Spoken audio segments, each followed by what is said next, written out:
आजाद भारत का पहला दिन 15 अगस्त 1947 के ठीक एक दिन पहले 14 अगस्त 1947 को जब लॉर्ड माउंटबेटन कराची से दिल्ली लौट रहे थे, तब वो अपने हवाई जहाज से पंजाब के आसमान में फैला काला धुआं साफ साफ देख सकते थे। एक तरफ जहां देश के करोड़ों लोग आजादी का जश्न मना रहे थे, वहीं दूसरी तरफ लाखों लोग बंटवारे की आग में जल रहे थे, जिसके धुएं ने स्वतंत्रता आंदोलन की चमक को काफी हद तक धुंधला कर दिया था। उसी शाम पंडित नेहरू के घर अचानक फोन की घंटी बजती है। फोन उठाते ही उनके चेहरे का रंग फीका पड़ जाता है, गला सूख जाता है और आंखें आंसुओं से भर जाती हैं। खबर थी कि पाकिस्तान के प्रशासन ने लाहौर में हिंदुओं और सिख इलाकों का पानी काट दिया है। जो औरतों और बच्चे पानी की तलाश में बाहर आ रहे हैं, उन्हें चुन चुन कर मारा जा रहा है और लोग तलवारें लिए रेलवे स्टेशन पर घूम रहे हैं ताकि वहां से भागने वाले सिखों और हिंदुओं को मारा जा सके। यह सुनकर नेहरू का मन भर आया था। तब इंदिरा गांधी अपने पिता से पूछती हैं कि क्या हुआ। नेहरू बेहद धीमी आवाज में कहते हैं, मैं आज मेरा इंतजार कर रहे करोड़ों देशवासियों को कैसे संबोधित कर पाऊंगा, मैं कैसे जता पाऊंगा कि भारत की आजादी पर खुश हूं जबकि मेरा लाहौर जल रहा है। अगले दिन जब दिल्ली के प्रिंसेस पार्क में भारत का तिरंगा फहराया जाना था, तब वहां 30,000 की जगह 5 लाख लोगों का सैलाब उमड़ पड़ा था। भीड़ इतनी थी कि पंडित नेहरू को स्टेज तक जाने के लिए लोगों के कंधों पर चलना पड़ा और जब तिरंगा ऊपर उठा तो खुद प्रकृति ने इंद्रधनुष निकालकर भारत की आजादी का जश्न मनाया। और आज के इस वीडियो में हम आजादी के पहले दिन की उस सैर पर जाने वाले हैं जो आपकी आंखों में आंसू भी लाएगी, चेहरे पर मुस्कान भी और दिल में गर्व भी महसूस करवाएगी। ब्रिटेन का झंडा उतारकर भारत का तिरंगा फहराने के दुर्लभ दृश्य की रियल वीडियो देखने से लेकर 14 अगस्त की रात पंडित नेहरू के मशहूर भाषण और देश में उठी आजादी की लहर तक, आज आप उस सुनहरे दौर के इतिहास को अनुभव करेंगे जिसे लाखों क्रांतिकारियों ने अपने लहू से सींचा है। मगर उसके पहले आपसे एक छोटी सी गुजारिश करना चाहेंगे कि प्लीज आप वीडियो को लाइक करके कमेंट बॉक्स में भारत माता की जय का नारा जरूर लगाइए। ये कैसी विडंबना है कि 14 अगस्त की शाम जहां एक ओर दिल्ली की सड़कों पर दिए जल रहे थे, लोग नाच गा रहे थे, मिठाइयां बांटी जा रही थीं, वहीं दूसरी ओर पंजाब और सिंध के सीमावर्ती इलाकों में एक सन्नाटा पसरा हुआ था जो हर चीख को निगल रहा था। बंटवारे की आग ने इंसानियत को राख बना दिया था। ट्रेन जो कभी लोगों को मंजिल तक ले जाती थी, अब मौत की डिब्बियां बन चुकी थीं, जिनमें सवार यात्री जिंदा नहीं बल्कि कटे हुए शव बनकर पहुंच रहे थे। लाहौर, रावलपिंडी, सियालकोट और अमृतसर, हर गली में कत्लेआम हो रहा था। सिखों की पगड़ियां, औरतों की चूड़ियां और बच्चों की चीखें, सब कुछ खून में लथपथ था। हिंदू और सिख औरतों को जिंदा जला दिया जा रहा था, मंदिरों में आग लगाई जा रही थी और जिस जमीन पर एक साथ 30 त्योहार मनते थे, अब वहां तलवारों से जमीन रंगी जा रही थी। एक दूसरे से कंधा मिलाकर चलने वाले हिंदू मुस्लिम अब एक दूसरे की जान के भूखे हो चुके थे। लेकिन सच ये था कि दंगे करने वाले लोग महज 5% थे, जबकि 95% तो बस उसका शिकार बन रहे थे। वो ना तो किसी जाति के थे ना धर्म के, बल्कि वो भारतीय थे जो आज सीमाओं के बंटवारे का शिकार बनकर परदेशी हो गए थे। हजारों लोग सीमाओं पर भटक रहे थे, न वतन रहा उनका न घर। और पंडित नेहरू इन सब से बेखबर नहीं थे, बल्कि वो हर एक खबर सुन रहे थे।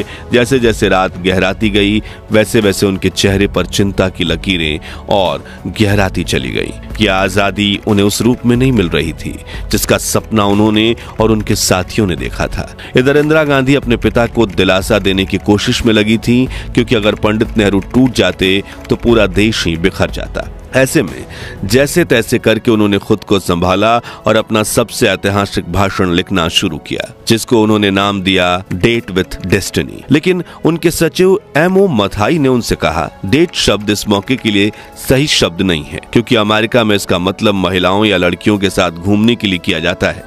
तभी नेहरू ने डेट शब्द काट कर वहां लिखा ट्रिस्ट विथ डेस्टिनी, यानी नियति के साथ मुलाकात। 14 अगस्त की रात 11 बजे संसद भवन के सेंट्रल हॉल में स्वतंत्रता दिवस समारोह आयोजित किया गया, जिसकी शुरुआत की सुचेता कृपलानी ने, जो 60 के दशक में उत्तर प्रदेश की पहली महिला मुख्यमंत्री बनी। उन्होंने सबसे पहले अल्लामा इकबाल का गीत सारे जहां से अच्छा और फिर बंकिम चंद्र चटर्जी का वंदे मातरम गाया, जो बाद में भारत का राष्ट्रगीत बना।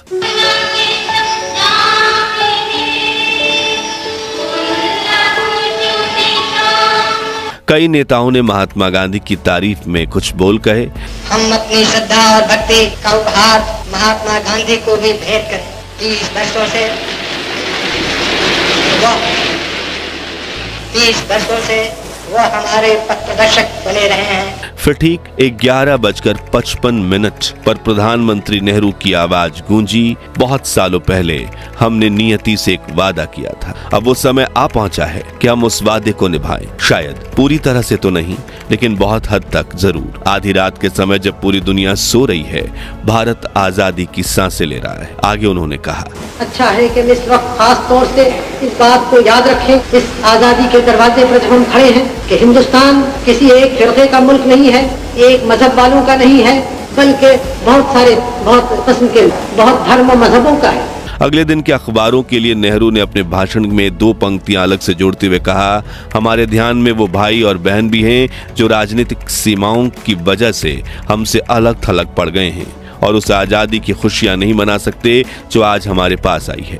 वो लोग भी हमारे हिस्से में हैं और हमेशा हमारे ही रहेंगे, चाहे कुछ भी हो। फिर जैसे ही घड़ी ने रात के 11 बजाए, शंख बजने लगे। वहां मौजूद लोगों की आंखों से आंसू बह निकले और महात्मा गांधी की जय के नारों से सेंट्रल हॉल गूंज गया। ये वही गांधी थे जो उस ऐतिहासिक पल में भी देश की धार्मिक एकता के लिए नोआखाली के गांवों की पदयात्रा कर रहे थे। राष्ट्रपति सुभाष चंद्र बोस का 51 बैलों का रथ बाबू की।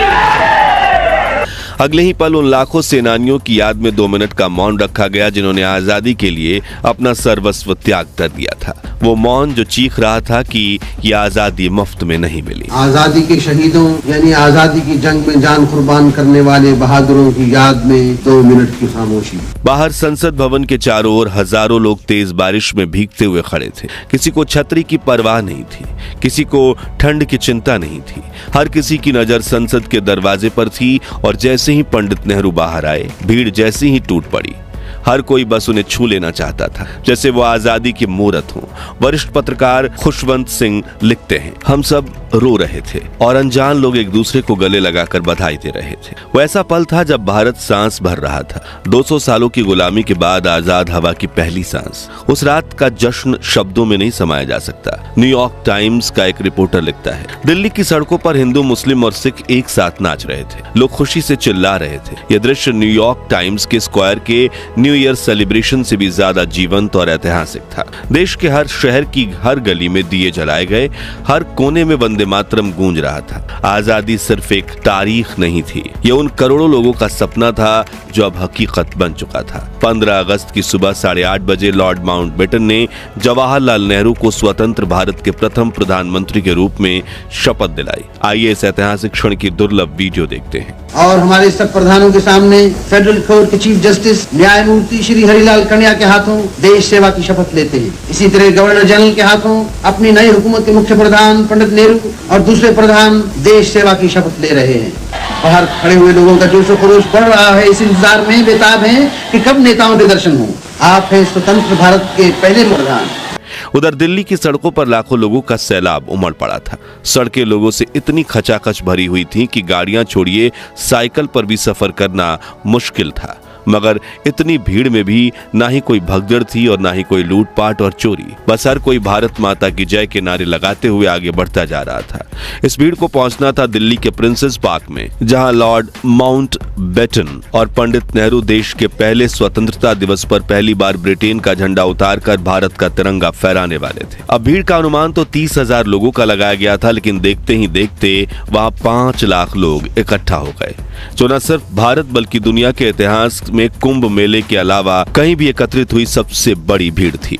चारों तरफ सिर ही सिर दिखाई दे रहे थे। मंच, बल्लियां, रस्सियां, वीआईपी की कुर्सियां, सब कुछ भीड़ में बह गया। ढोल बजाने वाले किनारे दबकर रह गए और मंच के पास इंसानों की ऐसी दीवार खड़ी हो गई, उसे आर पार हवा भी मुश्किल से गुजर पा रही थी। इस ऐतिहासिक पल को याद करते हुए डोमिनिक लैपियर और लैरी कॉलिंस अपनी किताब फ्रीडम एट मिडनाइट में लिखते हैं कि वहां ऐसी माएं भी थीं जो अपने बच्चों को उफनाती भीड़ से बचाने के लिए गेंद की तरह हवा में उछालती और फिर पकड़ लेती, मानो इंद्रधनुष के नीचे बच्चों की बरसात हो रही हो। इस दृश्य को पहली बार देखने वाली 17 साल की पामेला माउंटबेटन की आंखें हैरानी से फैल गईं। जब मंच तक पहुंचना नामुमकिन लगने लगा तो पंडित नेहरू ने मंच से चिल्लाकर कहा, लोगों के ऊपर से चली आओ, उन्हें बुरा नहीं लगेगा। पामेला ने कहा, मैंने हील्स पहन रखी है। नेहरू बोले, उन्हें उतारो और हाथ में पकड़ लो। और पामेला सच में अपने सैंडल हाथ में लेकर भीड़ के सिरों पर चलती हुई मंच तक पहुंची। इस ऐतिहासिक पल की शोभा तब और बढ़ गई जब नेहरू भी उन्हीं के रास्ते मंच पर पहुंचे। तब माउंटबेटन की बग्घी भीड़ में ऐसी फंसी कि वो हिल भी न सकी। फिर उन्होंने चिल्लाकर नेहरू से कहा, लेट्स होस्ट द फ्लैग। वही हुआ। पहली बार पंडित नेहरू ने भारत की धरती पर भारत के लोगों के बीच अपने हाथों से अपने देश का तिरंगा फहराया। तोपों की सलामी दी गई और माउंटबेटन ने अपनी बग्घी पर खड़े खड़े तिरंगे को सलूट किया। इस दौरान जैसे आसमान ने भी अपने भाव प्रकट किए। तिरंगे के ठीक पीछे एक शानदार इंद्रधनुष उभर आया। लोगों ने आसमान की तरफ उंगली उठाकर कहा, देखो भगवान भी भारत की आजादी का स्वागत कर रहे हैं। उस क्षण ऐसा लगा जैसे पूरा ब्रह्मांड भारत की इस नई सुबह पर मुस्कुरा रहा हो। लॉर्ड माउंटबेटन, जिनके नाम से एक समय भारत थर्राया करता था, आज उसी भारत की जनता माउंटबेटन जय के नारे लगा रही थी। ऐसा सम्मान किसी अंग्रेज को 200 सालों में कभी नहीं मिला था। उनकी आंखें भर आई थी। शायद उन्होंने भी महसूस किया कि ये सिर्फ तिरंगे का नहीं बल्कि करोड़ों भारतीयों की आत्मा के पुनर्जन्म का दिन था। तो दोस्तों, अगर आप भी देश को आजादी दिलवाने वाले स्वतंत्रता सेनानियों पर गर्व करते हैं तो उनके सम्मान में कमेंट बॉक्स में जय हिंद जय भारत जरूर लिखें। ये वीडियो अच्छी लगी हो तो इसे लाइक और शेयर करके 21,000 लाइक्स के लक्ष्य को हासिल करने में हमारी मदद कीजिए और हमारे महान भारत के इतिहास से जुड़े ऐसे ही दुर्लभ वीडियोस के लिए इस चैनल को सब्सक्राइब करके पास वाली घंटी जरूर बजा दीजिए। जय हिंद जय भारत।